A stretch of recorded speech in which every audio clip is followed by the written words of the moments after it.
Hello friends, welcome to examination hub. कैसे हैं आप सभी? मस्त होंगे यहाँ पे। और जैसा आपको पता है कि हम कंटिन्यू प्रिपरेशन कर रहे हैं स्पेशल यूपी टेट, ठीक है ना, एग्ज़ाम 2026। और गाइस देखो, आपको पता है मैं आपको यहाँ पे हिस्ट्री और ज्योग्राफी दो सेशन की प्रिपरेशन करा रही हूँ, ठीक है ना। और यहाँ पर जो है, अगर आपको ये PDF चाहिए बिल्कुल फ्री में, तो ये देखो, ये व्हाट्सअप नंबर है 7505890761। आपको ये PDF वहाँ पे सेंड कर दी जाएगी, ठीक है ना। वैसे मैंने कर रखी है, तो आपको नोट्स वोट्स कुछ नहीं बनाने, क्योंकि इतना कम टाइम है। आपको सिर्फ और सिर्फ पढ़ना है। सब कुछ मैंने यहाँ पे बिल्कुल और फ्री में, ये सारे नोट्स आपको मिलेंगे वहाँ पे। ओके, चलिए अब जो है हम स्टार्ट करते हैं। और देखो, कल का जो सेशन था वो पृथ्वी के परिमंडल यहाँ पे हमारा फिनिश हो चुका था। आज का सेशन है यहाँ पे वायुमंडल। आज हम पढ़ेंगे वायुमंडल के बारे में। देखो, वायुमंडल, पृथ्वी चारों ओर से वायु की घनी परत से घिरी है, जिसे हम क्या कहते हैं? वायुमंडल। देखो, पृथ्वी है जो हमारी अर्थ है, आपको पता है, चारों ओर से वायु, हवा, हवा जिसे कहते हैं, इसकी घनी परत से घिरी हुई, तो यही तो हमारा क्या है? एक वायुमंडल कहलाता है। क्लियर है? और यह हमें सांस लेने के लिए वायु प्रदान करता है, और सूर्य की हानिकारक किरणों से भी हमारी रक्षा करता है। देखो, वायुमंडल यानी कि यहाँ पे वायुमंडल में बहुत सारी गैसें हैं, जैसे नाइट्रोजन है, ऑक्सीजन है, कार्बन डाइऑक्साइड है, ठीक है ना। इस तरह से बहुत सारी यहाँ पे गैसें हैं, हीलियम, ऑर्गन। तो यहाँ पर हम बात करते हैं, अगर वायुमंडल न होता तो बताइए आपको ऑक्सीजन कैसे मिलता? नहीं मिलता ना। तो यही तो बात कह रहे हैं कि हमें सांस लेने के लिए भी ये क्या है, यहाँ पे वायु प्रदान करता है। यदि यह सुरक्षा परत न हो तो दिन में सूर्य की गर्मी से हम जल सकते हैं, और रात में ठंड से भी हम जम सकते हैं। देखो, अगर वायुमंडल न हो, अगर वायुमंडल नहीं होता, तो दिन में सूरज की किरणें इतनी तेज यहाँ पे होती कि हम जो है जल सकते थे। जी हाँ। और रात में इतनी ठंड होती थी कि हम यहाँ पे जो है ठंड में जम सकते थे। क्लियर है? तो वायुमंडल पृथ्वी के तापमान को जीवन योग्य बनाता है, नियंत्रित रखता है। रात का और दिन का जो यहाँ पे टेम्परेचर है बिल्कुल नियंत्रित रखता है, और आपको देखो स्वस्थ भी रखता है, ठीक है ना। क्लियर है? यही क्या है, हमारा वायुमंडल कहलाता है। क्लियर है? अब हम पढ़ेंगे वायुमंडल का संगठन। मैंने कहा कि वायुमंडल में बहुत सारी गैसें हैं। जैसे आपसे सीधा सीधा क्वेश्चन पूछा जाएगा, वायुमंडल में नाइट्रोजन कितने परसेंट है, ऑक्सीजन कितने परसेंट है, आर्गन कितने परसेंट है, कार्बन डाइऑक्साइड कितने परसेंट है, अन्य गैसें कितने परसेंट है। तो सबसे इंपॉर्टेंट है कि नाइट्रोजन 78% है, ऑक्सीजन 21% है, आर्गन 0.93% है, कार्बन डाइऑक्साइड 0.3% या फिर 0.04% हो सकता है, ठीक है। अन्य जो गैसें हैं, हीलियम, ओजोन, हाइड्रोजन आदि, ये बहुत नॉर्मल है। क्लियर है? इतनी बात समझ आई? तो नाइट्रोजन, ऑक्सीजन, सबसे ज़्यादा क्वेश्चन यहाँ से बनता है, ध्यान रखना, ये कितनी परसेंट है हमारे वायुमंडल में एक गैस है, ठीक है। चलो देखो, वायु में धूल के सूक्ष्म कण भी पाए जाते हैं, छोटे छोटे छोटे छोटे। आप ध्यान से देखना, कभी कभी ऐसा होता है कि देखो वो चीज़ हमें दिखाई नहीं देती, अगर हम उस चीज़ को, ठीक है ना, जो है बहुत ही गौर से देखते हैं, तो आपको इस तरह छोटे छोटे कण उड़ते हुए अपने सामने आगे पीछे दिखाई देंगे। बिल्कुल आप ध्यान से देखना, वो क्या होते हैं? छोटे छोटे धूल के सूक्ष्म कण होते हैं। अब हम पढ़ेंगे कार्बन डाइऑक्साइड। देखो, CO2 इसे कहते हैं हम। ये पृथ्वी से निकलने वाली ऊष्मा को अवशोषित करके तापमान संतुलित रखता है। देखो, अगर कार्बन डाइऑक्साइड गैस नहीं होगी तो पृथ्वी से जो निकलने वाली ऊष्मा है उसको अवशोषित करके ये तापमान संतुलित रखती है। अगर कार्बन डाइऑक्साइड गैस नहीं होती, पृथ्वी से जो ये निकलने वाली ऊष्मा होती ये आपको जला सकती थी। क्लियर है? पौधों की वृद्धि में भी सहायक होती है। देखो, पौधों की जो बढ़ोतरी होती है, अभी आपने इतना छोटा सा पेड़ लगाया, ठीक है ना, आपने इतना छोटा सा पेड़ लगाया, तो आप देखते हैं कि वो धीरे धीरे धीरे धीरे धीरे धीरे धीरे उसमें ग्रोथ हो रही है, वो जो है बढ़ रहा है, बढ़ोतरी हो रही है। तो वो किसके कारण होती है? कार्बन डाइऑक्साइड गैस के कारण होती है। ध्यान रखना, क्वेश्चन पूछा जाएगा, पौधों की वृद्धि में कौन सी गैस आवश्यक है, और पृथ्वी से निकलने वाली ऊष्मा को अवशोषित कर तापमान संतुलित कौन सी गैस रखती है? तो यहाँ पे CO2। अब पढ़ेंगे ऊंचाई के साथ में क्या क्या चेंज होते हैं, क्या क्या परिवर्तन होते हैं। तो ध्यान से देखो, जैसे जैसे ऊंचाई बढ़ती है तो वायु का घनत्व घटता जाता है। आप ध्यान से देखो, देखो अगर हम पृथ्वी से जितने भी ऊपर की ओर जाएंगे, ठीक है ना, तो उतना ही क्या होगा, यहाँ पे जो घनत्व है वो क्या होगा? कम होगा। बिल्कुल क्लियर बात है। आप देखो, अगर माउंट एवरेस्ट पे जाते हैं या फिर किसी और चोटी पर जाते हैं, किसी और पर्वत पर जाते हैं, तो देखो वहाँ पर ऑक्सीजन की कमी होती है, और आप साथ में ऑक्सीजन वगैरह सब कुछ लेके जाते हैं। तो जैसे जैसे हम पृथ्वी से दूर जाएंगे तो वहाँ पे क्या होगा, हमारा जो घनत्व है, वायु का जो हवा है, वो हमें कम मिलेगी, यानी ऑक्सीजन की मात्रा कम हो जाएगी।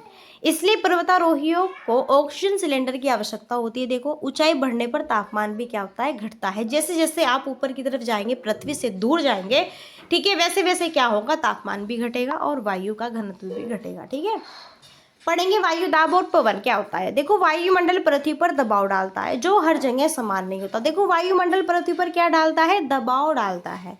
जो हवा होती है, हवा वायुमंडल पृथ्वी पर दबाव डालता है, अपना प्रेशर डालता है। और ये हर जगह इक्वल थोड़ा ही ना होता है, आपको पता है। आप देखो सहारनपुर सिटी से हैं, या फिर आप जो है और अन्य ज़िले से हैं, या फिर अन्य जो है यहाँ पे स्टेट से हैं, पता है कि वहाँ पे बारिश हुई है, यहाँ पे बहुत अच्छी धूप निकली है, वहाँ पे इस तरह का मौसम, वहाँ पे बाढ़ आई हुई है, यहाँ पे सूखा है। क्लियर है। तो वायुमंडल पृथ्वी पर दबाव डालता है, प्रेशर डालता है, लेकिन ये हर जगह समान नहीं होता, इक्वल नहीं होता। वायु उच्च दाब से निम्न दाब की ओर बहती है। वायु जो होती है, हवा जो होती है, उच्च दाब से निम्न दाब की ओर बहती है। गतिशील वायु को क्या कहते हैं, पवन। गतिशील वायु जो होती है, गतिशील वायु यानी कि जो यहाँ पर बिल्कुल अपनी गति से समान रूप से चल रही है, वो यहाँ पे पवन कहलाती है, ध्यान रखना। ओके, अब हम पढ़ेंगे जीवमंडल किसे कहते हैं। देखो वायुमंडल हमने पढ़ लिया है, जीवमंडल पढ़ते हैं। तो जीवमंडल जीव से बिल्कुल क्लियर है, जहाँ पे जीव जंतु, ठीक है ना, जहाँ पर जीव जंतु मनुष्य ये सभी रहते हैं, जीवित प्राणी जो रहते हैं, उसे क्या कहते हैं, जीवमंडल कहते हैं। जीवमंडल स्थल, जल तथा वायु के बीच का एक सीमित, देखो जहाँ पे जीव रहेंगे उसको स्थल भी चाहिए होगा, जल भी चाहिए होगा, वायु भी, इन तीनों का मिश्रण चाहिए होगा भैया। आप खुद बताओ, आप मनुष्य हैं, क्या आपको स्थल जमीन नहीं चाहिए, क्या आपको पानी नहीं चाहिए, क्या आपको हवा नहीं चाहिए। तो इसके बीच का एक सीमित भाग है जहाँ पे जीवन संभव है। तो एक बेसिक सा, एक कॉमन सा यहाँ पे हमारा पॉइंट्स हुआ। यह पृथ्वी का जीवित भाग है, जहाँ सूक्ष्म जीवों से लेकर बड़े जो स्तनधारी हैं, उन सभी प्रकार के जीव यहाँ पे पाए जाते हैं। जैसे मैंने कहा ना, मनुष्य अन्य सभी जीवित प्राणी यहाँ पे परस्पर जुड़े होते हैं और पर्यावरण से संबंधित होते हैं। तो जीवमंडल का मतलब होता है जहाँ पे सभी जीव, जहाँ पर मनुष्य, स्तनधारी, यानी सिंप्लिसिटी बात है, जिसमें दिल धड़कता है और भैया जो सांस लेते हैं, जी हाँ, वहीं सब आपके जीवमंडल में रहते हैं। और उसके लिए उसको स्थल भी, जल भी और वायु भी, तीनों चीज़ें चाहिए होंगी। अब पढ़ेंगे जीवमंडल के दो मुख्य भाग कौन कौन से होते हैं। तो देखो जीवमंडल के दो मुख्य भाग होते हैं, एक पादप जगत होता है, एक जंतु। पादप जगत का मतलब होता है जिसमें पादप, इसके नाम से ही क्लियर है, जहाँ पे सभी पेड़ पौधे वृक्ष शामिल होते हैं। और जंतु के नाम से क्लियर है, जहाँ पे सभी प्रकार के जीव जंतु और मनुष्य आते हैं। क्लियर है। तो ऐसे क्वेश्चन आपका बनता है कि पादप जगत में कौन कौन से पॉइंट्स शामिल हैं। तो पेड़ पौधे, वृक्ष। ओके, अब पढ़ेंगे यहाँ पर हम परिमंडलों की पारस्परिक क्रिया। देखो यहाँ पे परिमंडलों की पारस्परिक क्रिया का मतलब होता है जिसमें सभी मंडल, जिसमें जीवमंडल, स्थल मंडल, जलमंडल, वायुमंडल, इसके साथ परस्पर क्रिया करता है और एक दूसरे को प्रभावित भी करता है। ओके, जीवमंडल में ये तीनों चीजें चाहिए होंगी भैया। ओके, चलिए जैसे कोई एग्जाम्पल्स है, इनके बारे में देख लेते हैं। लकड़ी और खेती के लिए वनों की कटाई करने से मिट्टी का कटाव बढ़ जाता है। देखो अगर आप लकड़ी काटते हैं, हम क्या कहते हैं कि पेड़ ज़्यादा से ज़्यादा लगाओ, जितने आप पेड़ लगाओगे आपको ऑक्सीजन उतना ही बेहतर मिलेगा। लेकिन अगर आप वनों की कटाई करोगे तो मिट्टी का कटाव बढ़ जाएगा और इससे क्या होगा, इससे आपको ऑक्सीजन की कमी हो सकती है। भूकंप से पृथ्वी की सतह में परिवर्तन होता है। सुनामी से द्वीपों का कुछ भाग पानी में डूब सकता है। जल प्रदूषण होने पर नदियों और झीलों में गंदा पानी या फिर रसायन मिल जाते हैं, जो जल जीवों या फिर मनुष्य दोनों के लिए हानिकारक होते हैं। ओके, क्लियर बात है। देखो अगर आप यहाँ पे नदी है, झील है, साफ सुथरा यहाँ पे नहीं रखोगे, है ना, तो वहाँ पे आपको पता है पानी मनुष्य भी यूज़ करते हैं, जीव जंतु भी यूज़ करते हैं। भैया आप अपने खेतों में भी चलाते हो, क्लियर है, देखा होगा गाँव में जो नहरें होती हैं, वहीं से जो नदियाँ होती हैं, वहीं से ज़्यादातर सिंचाई का एक मार्ग अपनाया हुआ है भारतीय लोगों ने, किसानों ने। ओके, अब पढ़ेंगे वायु प्रदूषण और भूमंडलीय तापन। देखो जो कारखाने होते हैं, वायु प्रदूषण का मतलब क्या होता है, यानी कि आप हवा को प्रदूषित कर रहे हैं यहाँ पे, ठीक है ना। और भूमंडलीय तापन, जैसे कारखाने, वाहन हुए, बिजली संयंत्र हुए, इससे निकलने वाला जो धुआं होता है, गैस हवा को प्रदूषित करता है। कह रहे हैं कि जैसे कारखाने, जो बड़ी बड़ी फैक्ट्री चल रही है, धुआं वहाँ से निकलता है। वाहन होते हैं, जैसे गाड़ी चल रही है, देखो पेट्रोल, डीजल, तो भैया पीछे को गाड़ी में से धुआं निकलता है, आपने देखा है। तो ये सभी जो है यहाँ पे क्या कर रही है, हमारे वायु को प्रदूषित कर रही है, ठीक है। कार्बन डाइऑक्साइड में वृद्धि पृथ्वी के तापमान में वृद्धि का कारण बनती है, जिसे भूमंडलीय तापन। देखो कार्बन डाइऑक्साइड में वृद्धि का मतलब है कि पृथ्वी के तापमान में जब ग्रोथ होगी, ठीक है, वृद्धि बढ़ेगी, उसे क्या कहते हैं, भूमंडलीय तापन कहते हैं। तो ध्यान रखना। अभी बात करेंगे प्राकृतिक संतुलन की।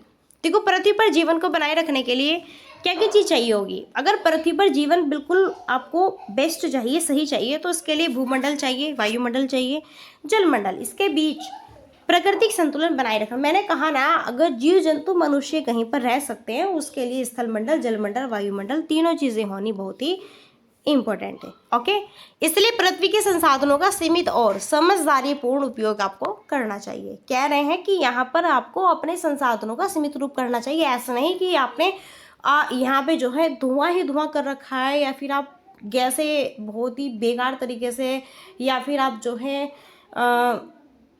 देखो जो अन्य देश है, अभी क्या हो रहा है कि आपस में एक दूसरे देश लड़ाई कर रहे हैं, झगड़ा कर रहे हैं, ठीक है, कितने बम, परमाणु बम, मिसाइलें छोड़ते हैं भैया, तो उन सब का धुआं वायुमंडल पर ही तो प्रभाव डालता है। फिर देखो जनता कितनी बीमार, कितनी परेशान है। ठीक है, अब बात करेंगे मुख्य गैसों की क्या क्या भूमिका है यहाँ पे। जैसे नाइट्रोजन की बात करें तो नाइट्रोजन किस लिए बेस्ट है। वायु में सबसे अधिक पाई जाती है गैस। बिल्कुल क्वेश्चन बनता है कि वायु में सबसे अधिक पाई जाने वाली या वायुमंडल में सबसे अधिक पाई जाने वाली गैस कौन सी है, तो भाई नाइट्रोजन ही है 78%। मनुष्य इसे सांस के माध्यम से ग्रहण करते हैं, लेकिन शरीर इसका प्रत्यक्ष उपयोग नहीं। देखो मनुष्य इसे सांस के माध्यम से ग्रहण करते हैं अपने अंदर नाइट्रोजन को, लेकिन जो हमारी बॉडी है इसका बिल्कुल एकदम कहते हैं ना कि जो है सामने से इसका उपयोग नहीं करते। ठीक है, मिट्टी में मौजूद जीवाणु नाइट्रोजन को पौधों के लिए उपयोगी रूप में परिवर्तित करते हैं। ऑक्सीजन गैस की बात कर लेते हैं, किस लिए लाभदायक है। देखो सबसे इंपॉर्टेंट है, जीवन के लिए आवश्यक है। मनुष्य और पशु सांस लेने में इसका यूज करते हैं बिल्कुल। और जो हरे पौधे होते हैं प्रकाश संश्लेषण की प्रक्रिया में ऑक्सीजन उत्पन्न करते हैं। ठीक है, वृक्षों की कटाई से यह संतुलन बिगड़ जाता है। मैंने कहा ना कि अगर आप ज़्यादा से ज़्यादा वृक्ष लगाएंगे तो ऑक्सीजन आपको उतना ही बेस्ट मिलेगा, लेकिन अगर आप वृक्षों की कटाई करेंगे तो यहाँ पर ऑक्सीजन को, ठीक है ना, ऑक्सीजन यहाँ पे आपको कम मिलने की संभावना होगी। कार्बन डाइऑक्साइड की बात कर लेते हैं। जैसे कि हरे पौधे भोजन बनाने के लिए कार्बन डाइऑक्साइड का यूज़ करते हैं और ऑक्सीजन छोड़ते हैं। मनुष्य और पशु श्वसन सांस लेते हैं, इसके दौरान कार्बन डाइऑक्साइड छोड़ते हैं। मनुष्य क्या करते हैं, पशु, देखो मनुष्य पशु श्वसन के दौरान कार्बन डाइऑक्साइड छोड़ देते हैं, ऑक्सीजन को ग्रहण करते हैं। ओके, कोयला और पेट्रोलियम जैसे ईंधनों के जलने से कार्बन डाइऑक्साइड की मात्रा, देखो जो वृक्ष है, ध्यान से सुनना, एक पॉइंट्स है। देखो जो पेड़ पौधे होते हैं, पेड़ पौधे क्या होते हैं, यहाँ पे ऑक्सीजन छोड़ते हैं और कार्बन डाइऑक्साइड ग्रहण करते हैं। पेड़ पौधे जो ऑक्सीजन छोड़ते हैं वो मनुष्य ऑक्सीजन ग्रहण करता है और कार्बन डाइऑक्साइड छोड़ता है। जी हाँ, बस इस चीज़ का ध्यान रखना, इसका अपोजिट है। ग्रीन हाउस प्रभाव, कार्बन डाइऑक्साइड पृथ्वी से निकलने वाली ऊष्मा को रोककर ग्रीन हाउस प्रभाव उत्पन्न करती है। देखो जो CO2 यहाँ पे गैस है, पृथ्वी से जो निकलने वाली ऊष्मा है उसे रोकती है ग्रीन हाउस प्रभाव। मैंने कहा ना कि अगर CO2 गैस नहीं होगी, पृथ्वी से जो हानिकारक यहाँ पे ऊष्मा निकलेगी वो आपको जला भी सकती है। इससे पृथ्वी का तापमान जीवन के लिए उपयुक्त बना रहता है। अगर CO2 गैस यहाँ पर है तो इससे पृथ्वी के जो टेम्परेचर है आपकी जीवन के अनुकूल है। ठीक है, यह पृथ्वी को गर्म और जीवन के लिए अनुकूल बनाए रखती है कि कब गर्म कब ठंडा क्या करना है, इस तरह से आपको यहाँ पे बनाए रखती है CO2 गैस। लेकिन जब CO2 की मात्रा अधिक बढ़ जाती है तब पृथ्वी का तापमान बढ़ने लगता है, जिसे भूमंडलीय तापन कहते हैं। देखो अगर CO2 की गैस ज़्यादा बढ़ेगी तो पृथ्वी पर जो तापमान है, जैसे आप कहते हैं बहुत गर्मी, हाई गर्मी, ऐसे वैसे, ये अभी आप देखो, अभी फ़िलहाल की बात करें हम, अभी जो दौर चल रहा है 1 हफ्ते के बीच का, यहाँ पे बहुत गर्मी है, तो ये ही मान के चलिए आप, ठीक है, CO2 ज़्यादा अधिक मात्रा में बढ़ा हुआ है। भूमंडलीय तापन के क्या क्या परिणाम है। ध्रुवीय बर्फ का पिघलना तथा समुद्र स्तर में वृद्धि होना, तटीय क्षेत्रों में बाढ़ आना।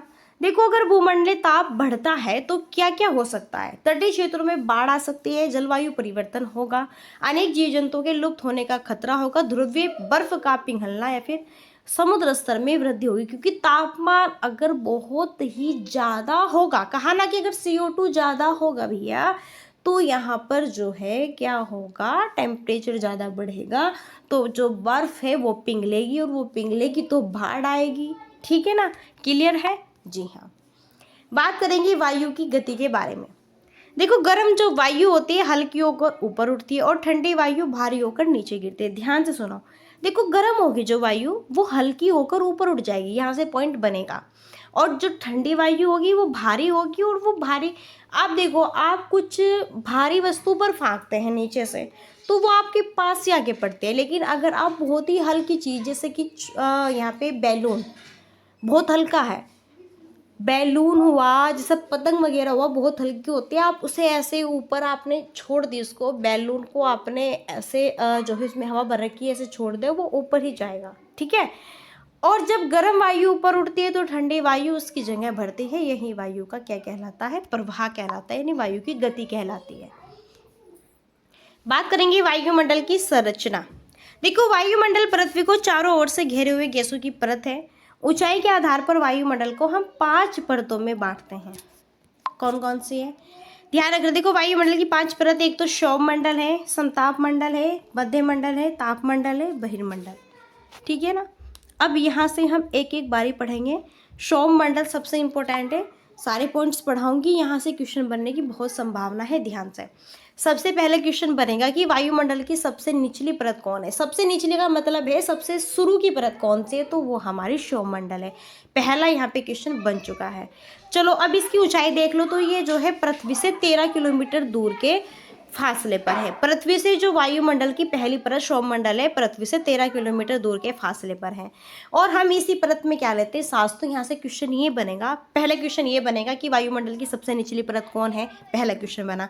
दूसरा ये बनेगा सौरमंडल की ऊंचाई लगभग कितनी है। तीसरा ये बनेगा हम किस परत में सांस लेते हैं, सौरमंडल में। चौथा बनेगा, देखो मौसमी संबंधी जितनी घटनाएं होती है कि बारिश आना, वर्षा होना, बादल का फटना, बादल गरजना, बादल होने, आंधी तूफान आना, ये सभी जो है यहाँ पर जो घटनाएं घटित होती है सौरमंडल परत में ही होती है, तो ध्यान रखना, ठीक है। चलो, अब पढ़ेंगे हम समताप मंडल। समताप मंडल का मतलब है जहाँ पे समान टेम्परेचर रहेगा, समान तापमान रहेगा। और आपको पता है जहाँ पे समान तापमान रहेगा वहीं पर आपके हवाई जहाज उड़ेंगे, बिल्कुल। तो ये सौरमंडल के ऊपर स्थित आपकी दूसरी परत है और ये 50 किलोमीटर, ध्यान रखो, ठीक है। वायुमंडल की दूसरी परत है और पृथ्वी से इसकी ऊंचाई 50 किलोमीटर है। इस परत में बादल मौसम संबंधी घटनाएं लगभग नहीं होती, ध्यान रखना, नहीं होती, ठीक है ना। और हवाई जहाज उड़ने के लिए यह आदर्श इसलिए माने जाएगी क्योंकि यहाँ पे समान तापमान है। देखो, अगर आप हवाई जहाज जो है इस मंडल में उड़ाओगे जहाँ पे समान तापमान नहीं है, चलो आप सौरमंडल में उड़ा के देखो, है ना, तो पता चला कि भैया बारिश हो गई, तूफान आ गए, ये हो गया, तो आपका जो यहाँ पे हेलीकॉप्टर है, ठीक है, वो भैया गड़बड़ा सकता है। ओके, तो इसी परत में ओजोन परत पाई जाती है। हाँ, ये बहुत ही बेहतरीन है। यहाँ से क्वेश्चन बनेगा कि ओजोन परत किस मंडल में पाई जाती है, वो है समताप मंडल में। ओजोन परत क्या करती है? सूर्य से जो आने वाली हानिकारक पराबैंगनी किरणें होती है उससे पृथ्वी की रक्षा। अगर देखो ओजोन परत न होती तो यहाँ पे सूर्य से जो हानिकारक पराबैंगनी किरणें निकलती है वो आपको जला सकती थी। अब हम पढ़ेंगे मध्यमंडल। मध्यमंडल जो है समताप मंडल के ऊपर स्थित है और यह 80 किलोमीटर, सभी की ध्यान रखना है कितने कितने किलोमीटर पृथ्वी से यह मध्यमंडल 80 किलोमीटर पर है। पृथ्वी के वायुमंडल में प्रवेश करते समय उल्कापिंड इसी, हाँ देखो, उल्कापिंड इसी परत में जलकर नष्ट हो जाते हैं। ऐसा क्वेश्चन बनता है कि उल्कापिंड किस मंडल में जो है आपके देखने को मिलते हैं, तो वह है मध्यमंडल में।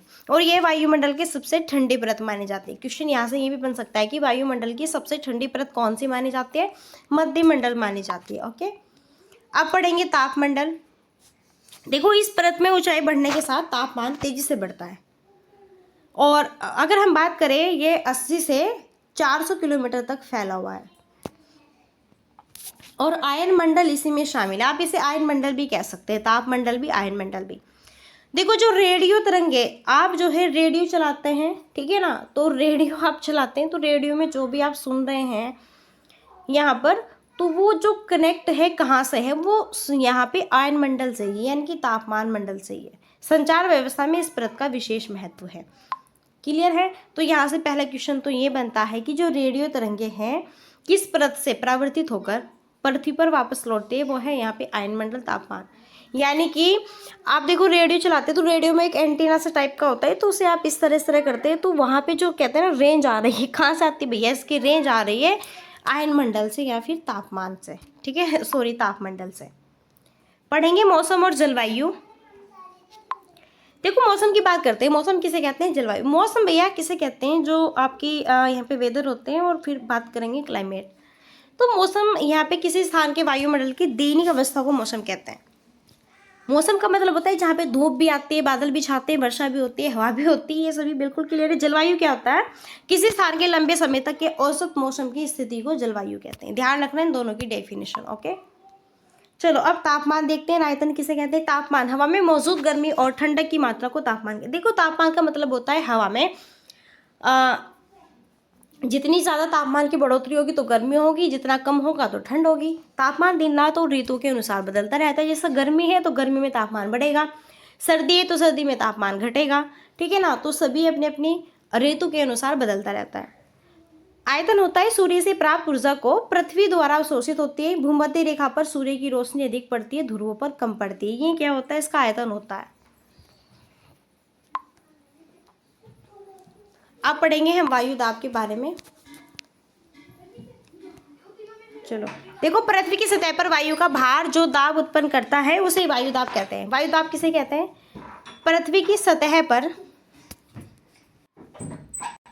देखो पृथ्वी की सतह पर वायु का जो भार होता है, ठीक है, जो दाब उत्पन्न करता है उसे ही हम वायु दाब कहते हैं। पृथ्वी की सतह पर वायु का जो भार, हवा का जो भार होता है, हवा का भार, ठीक है ना, वो कम है ज़्यादा है, उस दाब को ही, उस प्रेशर को ही वायु दाब कहते हैं। यह जानकर आपको काफ़ी आश्चर्य होगा कि वायु हमारे शरीर पर उच्च दाब के साथ बल लगाती है, किंतु हम उसका अनुभव नहीं कर सकते। देखो वायु जो होती है हमारे शरीर पर उच्च दाब के साथ बल लगाती है, हमें नहीं पता चलता। यह इसलिए होता है क्योंकि वायु का दाब हमारे ऊपर सभी दिशाओं से कार्य करता है। हमारा शरीर भी इसके बदले में बराबर और विपरीत बल लगाता है। जैसे कि समुद्र तल पर वायु दाब अधिक होता है, ऊंचाई बढ़ने पर यह कम होता जाता है। ओके, अधिक तापमान क्या होता है? जब अधिक तापमान होता है तो वायु गर्म होकर ऊपर उठती है और इससे निम्न दाब क्षेत्र बनता है। और जब कम तापमान होगा तो वायु ठंडी होकर नीचे बैठेगी, इससे उच्च दाब क्षेत्र बनेगा। ध्यान रखो, जब तापमान अधिक होगा भैया तो वायु तो गर्म होगी, और गर्म जैसे होगी ऊपर उठेगी और वहां पर क्या होगा? निम्न दाब क्षेत्र। देखो ध्यान से देखो, अगर ज़्यादा गर्मी है, टेम्परेचर ज़्यादा है, तापमान ज़्यादा है तो वायु गर्म होकर ऊपर उठेगी और वहाँ पे जो दाब क्षेत्र है वो निम्न कम बनेगा, और जो जहाँ पे कम तापमान है ठंडी होकर वो नीचे बैठेगी और वहाँ पे उच्च, यानी कि वहाँ पे ज़्यादा जो है ठंडी हवा चलेगी, ठीक है ना। तो वहाँ पे जो है तापमान उच्च दाब क्षेत्र होगा, जैसे यहाँ पर आप देख सकते हैं। चलो कोई मिनट, कुछ थोड़ा ही बचा हुआ है, चलो फटाफट देख लेते हैं। बात करते हैं पवनों के प्रकार, टाइप्स ऑफ वाइंड्स। देखो पवन 3 प्रकार के होते हैं, स्थायी पवने, मौसमी पवने, स्थानीय पवने। देखो स्थायी पवने में होते हैं ये पवने पूरे वर्ष एक ही दिशा में चलते रहते, पूरे वर्ष, एक साल पूरे एक ही दिशा में चलेगी। उदाहरण है व्यापारिक पवन, पश्चिम पवन, ध्रुवीय पवन। ध्यान रखना यहाँ से, ठीक है। मौसमी पवने वे होते हैं जो ऋतु के अनुसार अपनी दिशा बदलती रहती है, जैसे मानसूनी पवने। स्थानीय पवने वे होती है कि ये पवने छोटे क्षेत्रों में चलती है, जैसे कि लू, स्थल समीर, समुद्री समीर। तो यहाँ से क्वेश्चन बनेगा कि स्थायी पवने किसे कहा जाता है, मौसमी पवने किसे कहते हैं, स्थानीय पवने किसे कहते हैं, ये क्वेश्चन बनेगा। फिर क्वेश्चन ये बन सकता है व्यापारिक पवने कौन सी होती है, पश्चिम पवने, ध्रुवीय पवने कौन सी होती है, स्थानीय पवने होती है। मानसूनी पवने किसे कहते हैं, मौसमी पवनों को। स्थानीय पवन कौन सी होती है, लू, स्थल समीर, समुद्री समीर, ठीक है, ये ध्यान रखना। कुछ एक्स्ट्रा फैक्ट्स है, जैसे तापमान की मानक इकाई डिग्री कितनी होती है, डिग्री सेल्सियस के बराबर होते हैं। जल 0 डिग्री सेंटीग्रेड पर जमता है और 100 डिग्री सेंटीग्रेड पर उबलता है, ध्यान रखो। चांद पर वायुमंडल नहीं है इसलिए वहाँ वायु दाब नहीं होता। तो यहाँ से सीधा सीधा क्वेश्चन ये बनेगा, जो जल है, जल कितने सेंटीग्रेड पर जमता है, 0 पर, और कब उबलता है, 100 डिग्री सेंटीग्रेड पर, ध्यान रखना, ठीक है ना। चलो यहाँ पे हम आर्द्रता की बात कर लेते हैं, ह्यूमिडिटी। देखो जब जल पृथ्वी तथा जलाशयों, समुद्र, झील, नदी आदि से वाष्पित होकर और वह जलवाष्प बनता है। देखो जलवाष्प आर्द्रता वो होता है जैसा कि समुद्र है या फिर झील है। जैसा आप खाना बना रहे हैं, ठीक है, आप चूल्हे पर या गैस पर खाना बना रहे हैं, और मानो कि आप यहाँ पे करेले की सब्ज़ी बना रहे हैं, तो उसमें पहले पानी डालते हैं, फिर आप उसे सूखने का टाइम लेते हैं कि पानी कब सूखेगा, तो फिर धीरे धीरे जब पानी उड़ता जाता है ऊपर ऊपर, आप कहते हैं कि पानी तो देखो यहाँ पे ख़त्म हो गया, हमारे करेले बहुत अच्छे बन गए, ठीक है। तो वो पानी कैसे वहाँ पे वाष्प के थ्रू, ठीक है ना, वाष्प के थ्रू आपका उड़ गया और वो फिर क्या बन गया, जल वाष्प में बदल गया। क्लियर है, ये होता है। वायु में किसी भी समय उपस्थित जलवाष्प की मात्रा को आर्द्रता कहते हैं। जब वायु में जलवाष्प की मात्रा बहुत अधिक होती है तो उस दिन को आर्द्र दिन भी कहा जाता है, ध्यान रखना। ओके, देखो आर्द्र दिन किस दिन के बराबर होता है, ध्यान मैं बताऊंगी। जैसे जैसे वायु गर्म होती है उसकी जलवाष्प धारण होती है करने की क्षमता बढ़ती जाती है। आर्द्र दिन में क्या होता है, अधिक पसीना आता है, शरीर जो है चिपचिपाहट महसूस होता है। ओके, कपड़े सूखने में अधिक समय लगता है, शरीर से पसीना आसानी से नहीं सूखता, व्यक्ति असहज महसूस करता है जब आर्द्र दिन होते हैं। आर्द्र दिन का मतलब ये होता है कि ना तो अधिक गर्मी है ना अधिक ठंड है, एक मीडियम सा मौसम है, ठीक है ना, ये होता है। संघनन की बात कर लेते हैं। जब जब जब जलवाष्प ऊपर उठकर ठंडी होती है तो वह संघनित होकर जल की बूंदों में बदल जाती है। बादल इन्हीं छोटी छोटी जल बूंदों के समूह होते हैं। जब ये बूंदें इतनी भारी हो जाती है कि वायु में तैर नहीं पाती तब वे वर्षण के रूप में पृथ्वी पर गिरती है। मैं ये पीडीएफ दे दूंगी, आप पढ़ते रहना। ओके, वर्षा, वही वर्षा आपको पता है पृथ्वी पर जल के रूप में गिरने वाले वर्षण को वर्षा कहते हैं। बिल्कुल, अधिकांश भौम जल वर्षा जल से प्राप्त होता है। पौधे जल संरक्षण में सहायता करते हैं। वर्षा जब होती है आपको पता है कि सबसे ज़्यादा पेड़ों की कटाई होने पर वर्षा का जल सीधे बह जाता है और जिससे बाढ़ की स्थिति उत्पन्न। देखो अगर पेड़ वृक्ष यहाँ पे नहीं है तो जो वर्षा की बूंदें होगी वो गिरेगी तो वो सीधी क्या करेगी, यहाँ पे फिर बाढ़ के रूप में होगी। लेकिन अगर जितने पेड़ पौधे होंगे तो पेड़ पौधों से टकराकर जो बारिश की बूंदें हैं वो इधर उधर गिरेगी, वहाँ पे जो है बाढ़ आने की संभावना कम होगी। जी हाँ, अब हम बात करेंगे वर्षा के प्रकारों की। वर्षा के कितने प्रकार होते हैं, देखो 3। संवहनी वर्षा होती है, एक पर्वतीय वर्षा होती है, एक चक्रवाती वर्षा। संवहनी वर्षा किसे कहते हैं, जो गर्म वायु ऊपर उठती है और ठंडी होती है और वर्षा का कारण बनती है। संवहनी वर्षा वो होती है, देखो जब वायु गर्म होकर ऊपर उठ गई, ठीक है ना, फिर वो ठंडी होती है और फिर वर्षा करती है। पर्वतीय वर्षा वो होती है जब आर्द्र वायु पर्वतों से टकराकर ऊपर उठती है और फिर ठंडी होती है फिर वर्षा करती है। चक्रवाती वो होती है जब वर्षा निम्न दाब वाले क्षेत्रों में चक्रवातों के कारण वर्षा होती है।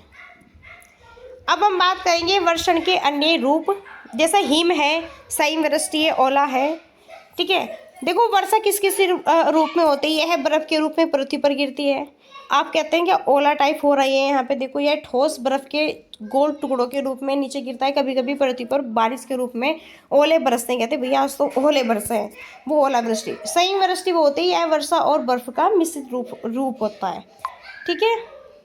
अच्छा, वर्षा का क्या महत्व होता है हमारे जीवन पर, देखो वर्षा धरातल को ताज़ा जल प्रदान करते हैं। बिल्कुल, जीव जंतु पेड़ पौधों पर डिपेंड होती है। बिल्कुल, बहुत कम वर्षा होने पर सूखा भी पड़ सकता है, बहुत अधिक वर्षा होने पर बाढ़ भी आ सकती है। जी हाँ, अब देखो यहाँ पे जो वायुमंडल का चैप्टर था भैया बिल्कुल फिनिश हो चुका है और यहाँ से क्वेश्चन बनने की बहुत संभावना है।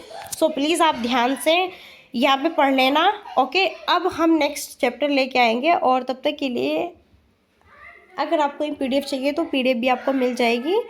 टेलीग्राम ग्रुप ज्वाइन कर लेना, मैंने व्हाट्सअप नंबर दिया हुआ था स्टार्टिंग में। ओके, अगर आपको चाहिए आप मैसेज कर सकते हैं।